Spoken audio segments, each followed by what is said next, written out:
Hello friends, welcome back to our channel. Friends, ఈ వీడియోలో మనం ఈరోజు అన్ని న్యూస్ పేపర్లో వచ్చినటువంటి ముఖ్యమైనటువంటి ఎడ్యుకేషన్ అప్డేట్స్తో పాటు చాలా ముఖ్యమైనటువంటి కరెంట్ అఫైర్స్ కూడా రావడం జరిగింది. సో వాటన్నిటి గురించి 1 by 1 ఈ వీడియోలో అయితే చూద్దాం. సో వీడియో చూస్తున్న ప్రతి ఒక్కరు వీడియోని ఖచ్చితంగా లైక్ చేయండి. డైలీ 1 to 2 hours వర్క్ చేసి దాదాపుగా 8 న్యూస్ పేపర్ చదివి ఇన్ఫర్మేషన్ మీకు అందించడం జరుగుతుంది. చాలామంది మన వీడియోస్ను ఫాలో అవుతున్నారు కానీ లైక్ చేయట్లేదు. ఖచ్చితంగా లైక్ చేయండి. ఈ వీడియోకి అయితే నేను 1000 లైక్స్ ఎక్స్పెక్ట్ చేస్తున్నాను. సో ఇది ఎవరికైతే యూజ్ ఉంటుందో వారికి షేర్ చేయండి. అదేవిధంగా సబ్స్క్రైబ్ చేసుకొని చూడండి. రెగ్యులర్గా మీకు జాబ్ అప్డేట్స్ అంతాయి. మన ఛానల్కి సంబంధించినటువంటి టెలిగ్రామ్ గ్రూప్లో కూడా జాయిన్ కాండి. సో దాంట్లో కూడా రెగ్యులర్గా జాబ్ అప్డేట్ షేర్ చేస్తున్నాను. మీకు చాలా యూజ్ ఉంటుంది. ఆ గ్రూప్లో కంపల్సరీ జాయిన్ కాండి. ఫ్రెండ్స్, మన ఛానల్ ద్వారా తెలంగాణ కల్చర్ కావచ్చు, అదేవిధంగా ప్రభుత్వ పథకాలకు సంబంధించినటువంటి 2 గ్రాండ్ టెస్ట్ అయితే మన యాప్లోకి తీసుకురావడం జరిగింది. టాప్ 100 బిట్స్కి సంబంధించినటువంటి ఈ 2 గ్రాండ్ టెస్ట్ ప్రజెంట్ మన యాప్లో ఉన్నాయి. జస్ట్ మీరు 30 రూపీస్ చెల్లించి దీనికి సంబంధించిన టెస్ట్ను ఆన్లైన్లో రాసుకోవచ్చు. అదేవిధంగా పీడిఎఫ్ కూడా డౌన్లోడ్ చేసి ప్రింట్ తీసుకోవచ్చు. ఇంకా గ్రూప్ 4 కావచ్చు, గ్రూప్ 2కి సంబంధించి అండ్ అదేవిధంగా ఆర్థమెటిక్కి సంబంధించినటువంటి వీడియో కోర్సెస్ కూడా యాప్లో ఉన్నాయి. అండ్ కరెంట్ అఫైర్స్ పీడిఎఫ్ కూడా 20 రూపీస్ చెల్లించి మీరు పీడిఎఫ్ను డౌన్లోడ్ చేసుకోవచ్చు. ఇంకా టెస్ట్ సిరీస్ కూడా ఉన్నాయి. తెలంగాణ ఉద్యమ చరిత్ర కావచ్చు, పాలిటీకి సంబంధించి తెలంగాణ చరిత్ర, అదేవిధంగా జనరల్ స్టడీస్కి సంబంధించి జనరల్ సైన్స్కి సంబంధించినటువంటి టెస్ట్ సిరీస్ కూడా ఉన్నాయి. సో వాటికి సంబంధించినటువంటి శాంపిల్ టెస్టులు, శాంపిల్ పీడిఎఫ్స్ అక్కడ ఉంటాయి. ఒకసారి మీరు చూసిన తర్వాత నచ్చితే దానికి సంబంధించిన కోర్స్ అయితే తీసుకోండి. ఫ్రెండ్స్, ఈరోజు న్యూస్ పేపర్లో వచ్చినటువంటి అప్డేట్స్ కనుక చూసినట్టయితే మనకు ఫస్ట్ అప్డేట్ వచ్చేసి TSPSC పరీక్షలు నిరవధిక వాయిదా అనేటువంటి టైటిల్ తోటి మనం ఆంధ్రప్రభ న్యూస్ పేపర్లో ఒక ఆర్టికల్ ఇక్కడ చూడవచ్చు. కమిషన్ పాలక మండలి యోచన, పరీక్షల నిర్వహణ ప్రక్రియపై తర్జన భర్జన, కొలికిరాని ప్రశ్నపత్రాల రూపకల్పన. సో మే 28న సివిల్ సర్వీస్ ప్రిలిమినరీ పరీక్ష, సిట్ విచారణపై నేడు హైకోర్టులో విచారణ, హైకోర్టుకు స్టేటస్ రిపోర్ట్ అందజేయనటువంటి ఏజీ అంటే ఇక్కడ ఒక అప్డేట్ మనం చూడవచ్చు. సో ఇక్కడ ఉన్నటువంటి పూర్తి ఇన్ఫర్మేషన్ కనుక మనం చూసినట్లయితే సో ప్రశ్నపత్రాల లీకేజ్తో రద్దు చేసినటువంటి నియామక పరీక్షలతో పాటు నోటిఫికేషన్ జారీ చేసి దరఖాస్తులు స్వీకరించినటువంటి పరీక్షలను నిరవధిక వాయిదా వేసేటువంటి అవకాశం ఉన్నట్టు తెలుస్తుంది. సో లీకేజీ వ్యవహారంలో రాష్ట్ర వ్యాప్తంగా నెలకొన్నటువంటి పరిస్థితులను అధ్యయనం చేసినటువంటి TSPSC సో ఇప్పటికిప్పుడు పరీక్షా తేదీలను ఖరారు చేసి ప్రకటించడం సబబు కాదన్నటువంటి భావనతో ఉన్నట్లు ప్రచారం జరుగుతుంది. సో ఇప్పటికే రద్దు చేసినటువంటి పరీక్షల నిర్వహణపై సర్వీస్ కమిషన్ అధికారులు, సభ్యులు తర్జన భర్జన పడుతున్నట్లు అత్యంత విశ్వసనీయ వర్గాలు చెబుతున్నాయని చెప్పేసి ఇక్కడ ఇచ్చారు. సో దీనికి తోడు మే 28న మనకు సో జాతీయ స్థాయిలో సివిల్ సర్వీసెస్ ప్రాథమిక పరీక్ష జరగబోతుందని, సో తెలంగాణ నుంచి ఈ పరీక్షకు హాజరవుతున్న అభ్యర్థులు పెద్ద సంఖ్యలోనే ఉన్నారని, సో ఇందులో సగానికి పైగా యువత సో మనకు ఏదైతే TSPSC నిర్వహించినటువంటి గ్రూప్ 1తో పాటు ఇతర నియామక పరీక్షలు రాశారని చెప్తున్నారు. సో రాష్ట్రంలో ప్రస్తుతం నెలకొన్నటువంటి గందరగోళ పరిస్థితుల నేపథ్యంలో తొందరపడి హడావుడిగా పరీక్షలు జరిపి అప్రతిష్ట పాలు కాకుండా సమయం తీసుకొనైనా సరే అత్యంత పకడ్బందీగా పోటీ పరీక్షలు జరపాలన్న నిర్ణయానికి కమిషన్ పాలక మండలి వచ్చినట్లు సమాచారం అంటూ ఇక్కడ ఒక అప్డేట్ మనం చూడవచ్చు. సో మనకు ఓవరాల్గా ఏంటంటే TSPSC నిర్వహించేటువంటి పరీక్షలు కొంత వాయిదా పడేటువంటి అవకాశం ఉన్నట్లుగా మనకి ఇక్కడ ఆంధ్రప్రభ న్యూస్ పేపర్లో ఒక న్యూస్ అయితే రాయడం జరిగింది. సో దానికి సంబంధించి ఇక్కడ మనం అప్డేట్ అయితే చూడవచ్చు. దాంతోపాటు ఇక్కడ చూసినట్లయితే మనకు CDPO వచ్చు, ఈవో పరీక్షలను రద్దు చేయండి అంటూ కూడా ఇక్కడ ఒక అప్డేట్ అయితే రావడం జరిగింది. సో హైకోర్టును ఆశ్రయించినటువంటి అభ్యర్థులు సో పేపర్ లీకేజ్ అయ్యాయని చెప్పేసి అనుమానం, 76 మంది అభ్యర్థులు పిటిషన్. సో తీర్పు వచ్చే వరకు నియామక ప్రక్రియపై స్టే విధించాలని విజ్ఞప్తి. సో నేడు ధర్మాసనం ముందు వాదనలు అని చెప్పేసి ఇక్కడ ఇవ్వడం జరిగింది. సో CDPO వచ్చు, ఈవో పరీక్షలను కూడా రద్దు చేయాలని చెప్పేసి అభ్యర్థులు కోరుతున్నట్లు ఇక్కడ ఒక అప్డేట్ చూడవచ్చు. సో ఈ రోజు దానికి సంబంధించి ఒక మహాధర్నా కూడా చేపట్టబోతున్నట్లు మనకి ఒక అప్డేట్ అయితే ఆంధ్రప్రభ న్యూస్ పేపర్లో చూడవచ్చు. ఇక నెక్స్ట్ చూసినట్లయితే గురుకుల కులులకు OTR అనేటువంటి టైటిల్ తోటి ఈనాడు న్యూస్ పేపర్లో ఒక అప్డేట్ చూడవచ్చు. సో రేపటి నుంచి అందుబాటులోకి సౌకర్యం అని చెప్పేసి ఇక్కడ ఇచ్చారు. సో ఇక్కడ ఇన్ఫర్మేషన్ చూసినట్లయితే మనకు గురుకుల విద్యాలయాల్లో బోధన పోస్టుల భర్తీకి నియామక బోర్డు 1 టైం రిజిస్ట్రేషన్కు ఏర్పాట్లు పూర్తి చేసింది. సో OTR నమోదు ద్వారా వచ్చేటువంటి నెంబర్తో నోటిఫికేషన్ల వారిగా అర్హత కలిగినటువంటి పోస్టులకు నేరుగా దరఖాస్తు చేసుకునే అవకాశాన్ని కల్పిస్తుంది. సో గురుకుల పోస్టులకు OTR సదుపాయం ఈ నెల 12 అంటే రేపటి నుంచి మనకు ఇదైతే అందుబాటులోకి రానుంది. సో ఈ మేరకు గురుకుల నియామక బోర్డు టెస్టింగ్ ప్రక్రియను విజయవంతంగా పూర్తి చేసినట్లు ఇక్కడ ఇచ్చారు.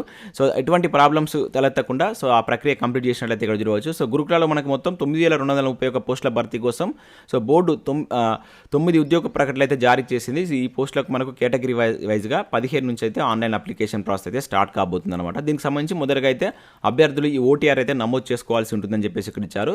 సో నెక్స్ట్ ఇక్కడ గురుకులకు సంబంధించి మరొక ఇంపార్టెంట్ అప్డేట్ కూడా చూడవచ్చు. అవరోహణ విధానంలో గురుకుల పోస్టుల భర్తీ అని చెప్పేసి ఇక్కడ ఒక అప్డేట్ అయితే చూడవచ్చు.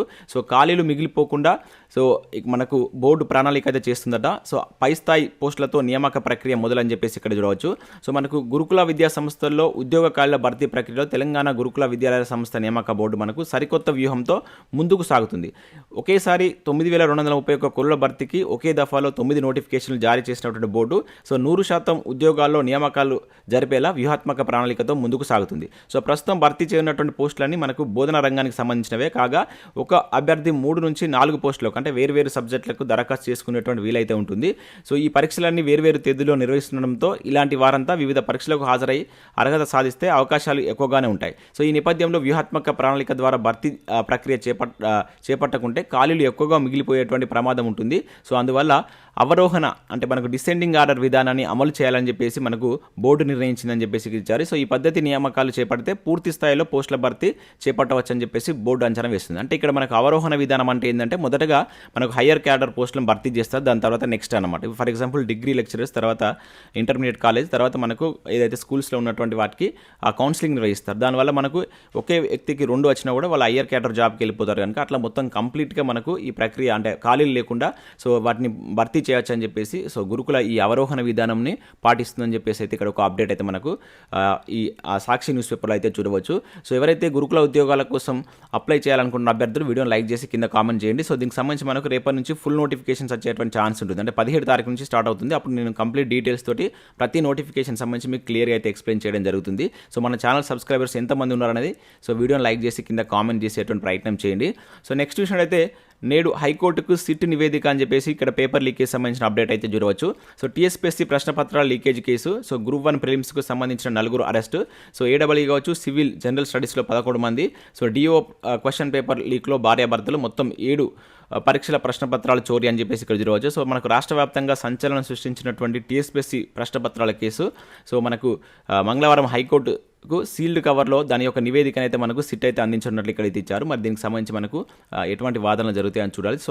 ఆ సమాచారం ఏందనేది కూడా అత్యంత విశ్వసనీయంగా ఉన్నట్లు ఇక్కడ మనకు అప్డేట్ అయితే రావడం జరిగింది.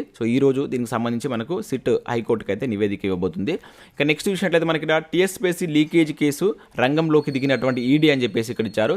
ప్రవీణ్ రాజశేఖర్ విచారణకు అనుమతించాలంటూ కోర్టులో పిటిషన్.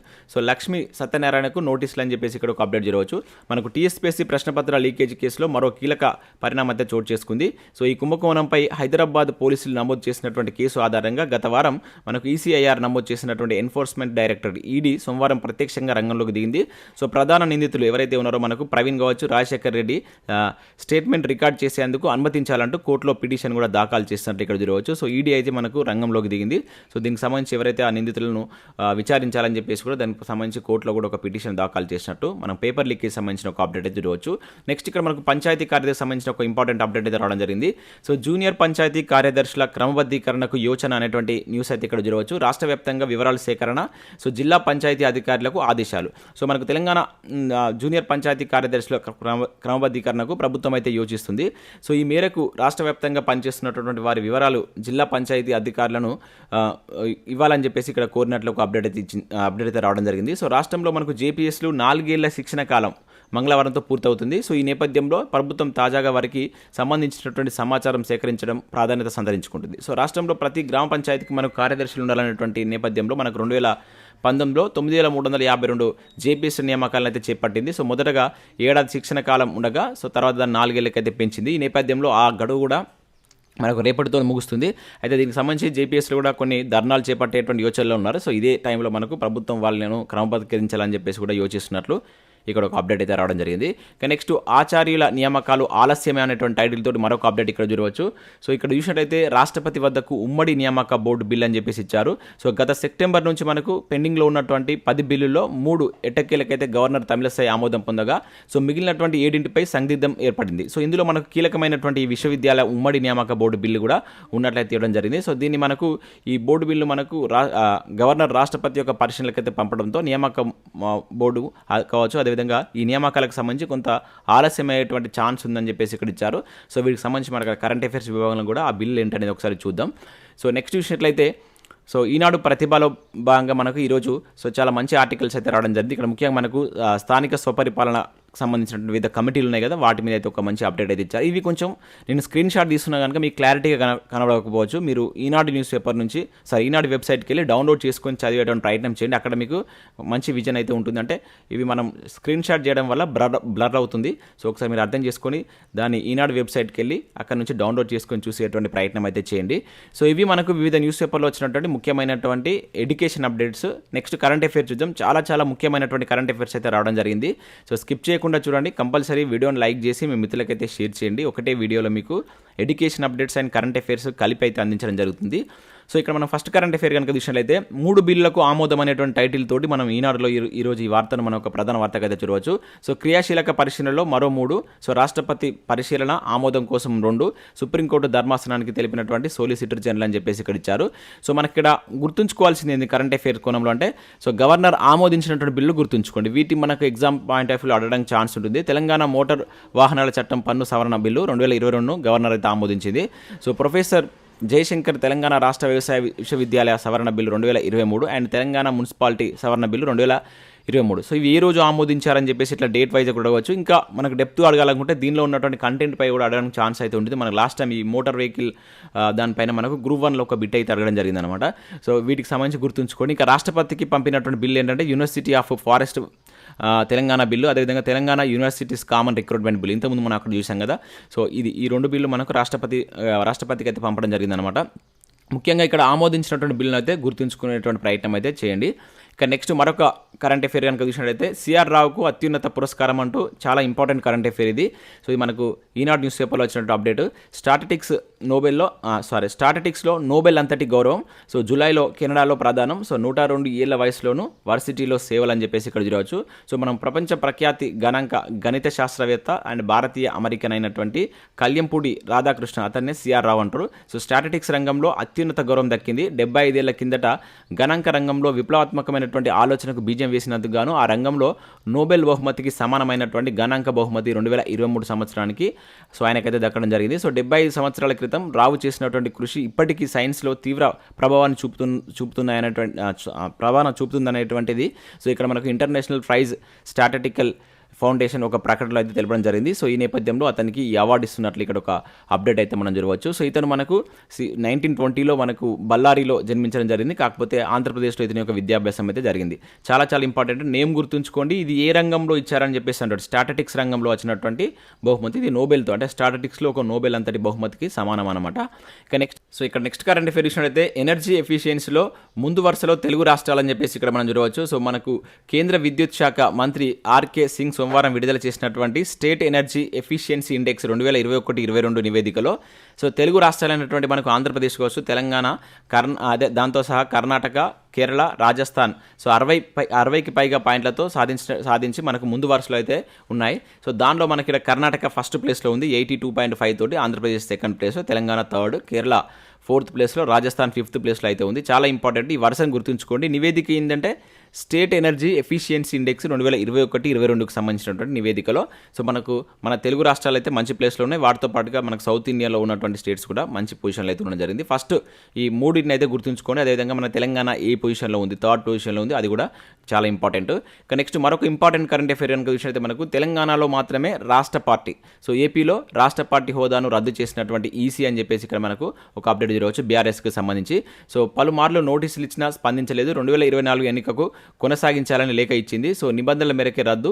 ఈసీ సిపిఐ జాతీయ పార్టీ హోదా గల్లంతో, అదేవిధంగా ఎన్సీపీ టీఎంసీ కూడా అని చెప్పేసి ఇక్కడ ఒక అప్డేట్ అయితే మనం చూడవచ్చు.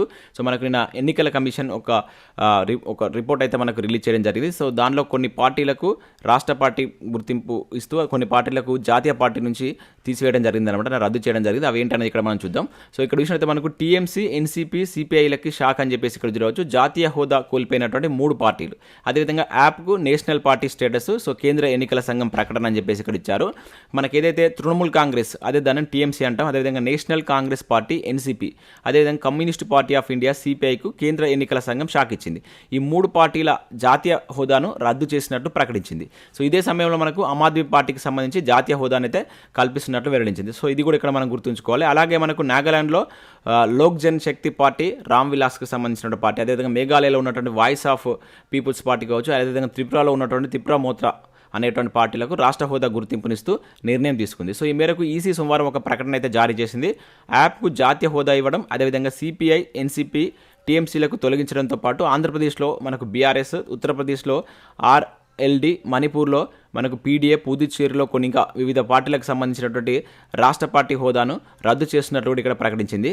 జనరల్గా మనకి ఇక్కడ ఈసీ ప్రకారం ఒక పార్టీ మనకు జాతీయ హోదా రావాలంటే కనీసం 4 రాష్ట్రాల్లో రాష్ట్ర పార్టీగా గుర్తింపు పొందాలన్నమాట. సో రాష్ట్ర పార్టీగా గుర్తింపు పొందాలంటే ఆ రాష్ట్రంలో జరిగినటువంటి అసెంబ్లీ లేదా లోక్సభ ఎన్నికల్లో కనీసం 6% ఓట్లతో పాటు కనీసం 2 సీట్లు అంటే లోక్సభ ఆర్ అసెంబ్లీలో గెలుపొందాలన్నమాట. సో గుజరాత్ అసెంబ్లీ ఎన్నికల్లో మనకు 5 స్థానాలు గెలిచినటువంటి యాప్ దాదాపుగా 13% ఓట్లు సాధించింది. దాంతోపాటు మనకు ఢిల్లీతో పాటు గోవా, పంజాబ్, గుజరాత్ రాష్ట్రాల్లో మనకు రాష్ట్ర పార్టీగా గుర్తింపు ఉంది. అంటే 4 రాష్ట్రాల్లో రాష్ట్ర పార్టీగా ఉంది. అదేవిధంగా 6% ఓట్లు గుర్తించినందుకు గాను దీనికి జాతీయ పార్టీ హోదా ఇచ్చారు. సో ఇప్పుడు మనం గుర్తుంచుకోవాల్సిందంటే ప్రస్తుతం జాతీయ పార్టీలు ఏమున్నాయి, ఇక్కడ 3 పార్టీలను తొలగించారు కనుక ఒక పార్టీని యాడ్ చేశారు. సో దానికి గాను మొత్తం టోటల్గా యాడ్ చేసినట్టు అంతకుముందు మనకి 8 ఉండేది, ఆ పార్టీని యాడ్ చేయడంతో అవి 9కి చేరింది. కాకపోతే ఇప్పుడు 3ని తీసేశారు కనుక 6 అయిపోయాయి. సో ఇప్పుడు 6 ఉన్నాయి, అది గుర్తుంచుకోండి. దేశంలో మొత్తం జాతీయ పార్టీల సంఖ్య 6. సో 6 పార్టీలు ఏంటంటే మనకు సో ఇక్కడ కొత్తగా చేరినటువంటి యాప్ పార్టీతో పాటు BJP, Congress, national people's party, అదేవిధంగా CPM party and Bahujan Samaj party, BSP ఇవైతే ఉన్నాయి. మనకి ఎట్లా అడుగుతారంటే క్వశ్చన్, క్రింది వాటిలో జాతీయ పార్టీ కానిది ఏది అని చెప్తారు. ఇప్పుడు మనకు రిమూవ్ చేసినటువంటి వాటికి కూడా అక్కడ యాడ్ చేసేటువంటి ఛాన్స్ ఉంటుంది. జాగ్రత్తగా గుర్తుంచుకొని, చాలా ఇంపార్టెంట్ మ్యాటర్ అది. ఇక నెక్స్ట్ చూసినట్లయితే మన నీళ్ళు మహాప్యూర్ అంటే ఇక్కడ ఒక అప్డేట్ జరగవచ్చు. తాగునీటి ప్రమాణాల్లో దేశంలో టాప్ అని చెప్పేసి ఇచ్చారు. తెలంగాణలో తాగునీరు 99.953% స్వచ్ఛం అని చెప్పేసి ఇవ్వడం జరిగింది. సో జాతీయ సగటు 88.7%. సో ఇది గుర్తుంచుకోండి, చాలా ఇంపార్టెంట్ జాతీయ సగటు. సో జాబితాలో అట్టడుగున గుజరాత్, రాజస్థాన్, పశ్చిమ బెంగాల్. సో కేంద్ర Jal Jeevan mission water quality నివేదిక స్పష్టీకరణ అని చెప్పేసి ఇచ్చారు. సో మనకు నిన్న కేంద్ర జల్ జీవన్ శక్తి మిషన్ అనేటువంటి ఒక నివేదిక ఇచ్చింది. సో తాగునీటి నాణ్యత ప్రమాణాల్లో మనకు తెలంగాణ దేశంలోనే ప్రథమ స్థానంలో అయితే నిలిచింది. దానిలో సో దేశంలోని పెద్ద రాష్ట్రాల్లో అట్టడుగు స్థానంలో మనకు పశ్చిమ బెంగాల్ ఉండగా, ప్రధాని మోడీ సొంత రాష్ట్రమైనటువంటి గుజరాత్ మనకు అట్టడుగు స్థానం నుంచి 3వ స్థానంలో ఉంది. అవి ఏంటి అనేది ఒకసారి ఇక్కడ మనం చూద్దాం. సో దేశంలో మనకు 10 పెద్ద రాష్ట్రాల జాబితా కనుక విషయంలో అయితే ఫస్ట్ ప్లేస్లో తెలంగాణ ఉంది, తర్వాత తమిళనాడు, మధ్యప్రదేశ్, బీహార్. సో ఇట్లా ఒక 4 లేదా 5 గుర్తుంచుకోండి. సో లాస్ట్ ఇక్కడ జాతీయ సగటు రేట్ అనేది చాలా చాలా ఇంపార్టెంట్. మనం అక్కడ చూసినట్లుగా ఆ సగటు రేట్ ఎంత అనేది కూడా గుర్తుంచుకోండి. ఈ ఫిగర్ ఇది 88.7. సో ఇది కూడా అడగడానికి ఛాన్స్ ఉంటుంది. ఈ నివేదిక ప్రకారం ఎంత ఉందని చెప్పేసి. నెక్స్ట్ అప్డేట్ ఇచ్చినట్టు మనకి ఇక్కడ న్యాక్ విశ్వకర్మ అవార్డు అని చెప్పేసి ఇక్కడ ఒక ఇంపార్టెంట్ కరెంట్ అఫేర్ చూడవచ్చు. హర్షం వ్యక్తం చేసినటువంటి మంత్రి ప్రశాంత్ రెడ్డి. సో మనకు నిర్మాణ నైపుణ్య అభివృద్ధి అచీవ్మెంట్ విభాగంలో న్యాక్ విశ్వకర్మ అవార్డు అయితే దక్కింది. సో ఢిల్లీలో సోమవారం ఏర్పాటు చేసినటువంటి ఒక కార్యక్రమంలో మనకు పార్లమెంటరీ వ్యవహారాల సాంస్కృతిక శాఖల సహాయ మంత్రి అయినటువంటి అర్జున్ రామ్ మేఘ్వాల్ ఈ న్యాక్ సంచాలకుల అవార్డులను అయితే ప్రదానం చేయడం జరిగిందనమాట. సో మనకు ప్రైవేట్ రంగంలో చాలా మందికి ఉద్యోగ అవకాశాలు కల్పించినందుకు గాను న్యాక్ ఈ అవార్డు అయితే ఇవ్వడం జరిగింది. సో 2023లో దేశంలోనే మనకు ప్రతిష్టాత్మక అవార్డును అందుకున్నటువంటి ఏకైక సంస్థ కూడా మనకు న్యాక్ అని చెప్పేసి అయితే పేర్కొనడం జరిగిందనమాట. సో అది చేసినటువంటి అభివృద్ధి కార్యక్రమాల్లో భాగంగా ఈ అవార్డు దానికి ప్రదానం చేసినట్లే ఇక్కడ ఒక అప్డేట్ అయితే మనం చూడవచ్చు. ఇక నెక్స్ట్ చూసినట్లయితే మనకి ఇక్కడ కలిమిశ్రీకి గుర్రం జాషువా సాహితీ కళా తపస్వి అవార్డు అని చెప్పేసి ఇక్కడ ఒక అప్డేట్ రావడం జరిగింది. సో మనకు నవయుగ కవి చక్రవర్తి పద్మభూషణ్ గుర్రం జాషువా గౌరవ పురస్కారం విజయవాడకు చెందినటువంటి కలిమికొండ సాంబశివరావుకు సో కలిమిశ్రీ అని చెప్పేసి అంటారట, అతనికైతే లభించడం జరిగింది. సో గుంటూరు జిల్లా దుగ్గిరాలకు చెందినటువంటి పద్మభూషణ్ గుర్రం జాషువా స్మారక కళా పరిషత్ అధ్యక్షుడు పెద్దింటి మోహన్ ఈ విషయాన్ని లేఖ రూపంగా మనకు ఒక అప్డేట్ అయితే ఇవ్వడం జరిగింది, అంటే ప్రకటన ద్వారా తెలియజేశారు. సో ఇక్కడ అవార్డు గుర్తుంచుకోవాల్సింది అంటే మనకు సాహితీ కళా తపస్వి అవార్డు గుర్రం జాషువాకు సంబంధించిన అవార్డు ఎవరికి వచ్చిందని చెప్పేసి అంటాడు. సో ఇక్కడ కలిమికొండ సాంబశివరావు అని చెప్పేసి గుర్తుంచుకోండి. సో ఇవి మనకు వివిధ న్యూస్ పేపర్లో వచ్చినటువంటి education updates and current affairs. So video నచ్చినట్లయితే లైక్ చేసి మీ మిత్రులకైతే షేర్ చేయండి. సో కొంచెం మన కరెంట్ అఫైర్స్ ఎక్కువగా ఉంటున్నప్పుడు వీడియో లేట్ అవుతుంది, అది అర్థం చేసుకోండి. నేను కొంచెం లేట్ చేసినా కూడా మీకు మంచి కంటెంట్ అయితే అందించడానికి అయితే ప్రయత్నం చేస్తాను. మనం ఓన్లీ ఎడ్యుకేషన్ అప్డేట్ కాకుండా కరెంట్ అఫైర్స్ కూడా ఇస్తున్నాం కనుక వీడియో కొంచెం మనకేంటంటే 8 to 9 మధ్యలో మన వీడియో రోజు అయితే రావడం జరుగుతుంది. సో అది అర్థం చేసుకుంటారనుకుంటాను. సో ఖచ్చితంగా లైక్ చేసి మీ మిత్రులకైతే షేర్ చేయండి. Thanks for watching. Thank you.